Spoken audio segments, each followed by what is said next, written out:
ಆ ಕಾರ್ಪೊರೇಟರ್ ಕಡೆಯವರು ಮನೆ ಹತ್ರ ಬಂದು ದೊಡ್ಡ ಗಲಾಟೆನೇ ಮಾಡ್ತಿದ್ದಾರೆ. ಮನೆಗೆಲ್ಲ ಕಲ್ಲು ಎಸಿತಾ ಇದ್ದಾರೆ. ಅಯ್ಯೋ ಸಾಹೇಬ್ರಿ, ಒಂದಲ್ಲ ಎರಡಲ್ಲ ಎಷ್ಟು ಅವಾಂತರ ಮಾಡ್ತಿದ್ದಾರೆ ಇಲ್ಲಿ. ನಾನು ಹೇಳೋದು ಕೇಳಿಸ್ಕೊ, ಯಾವುದೇ ಕಾರಣಕ್ಕೂ ಗಾಬರಿ ಆಗ್ಬೇಡ, ಧೈರ್ಯವಾಗಿರ್ಬೇಕು.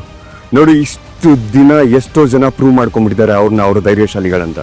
ಆದ್ರೆ ಈಗ ನಿನ್ ಸರ್ದಿ, ನಾನು ಹೇಳ್ದಂಗೆ ಮಾಡ್ತೀಯಾ? ಸಾಹೇಬ್ರೆ, ನೀವ್ ಹೇಳಿದ್ ನಾನು ಯಾವತ್ ಮಾಡಲ್ಲ ಅಂತ ಹೇಳಿದೀನಿ. ಹೇಳಿ, ಖಂಡಿತವಾಗ್ಲೂ ನಾವು ಮಾಡ್ತೀವಿ. ನೀವಿವತ್ತು ಮನೇಲಿರೋ ಹೆಣ್ಮಕ್ಳೆಲ್ಲ ಸೇರ್ಕೊಂಡು ಆ ಕಾರ್ಪೊರೇಟರ್ ಚೇಲಗಳಿಗೆ ಬುದ್ಧಿ ಕಲಿಸ್ಬೇಕು.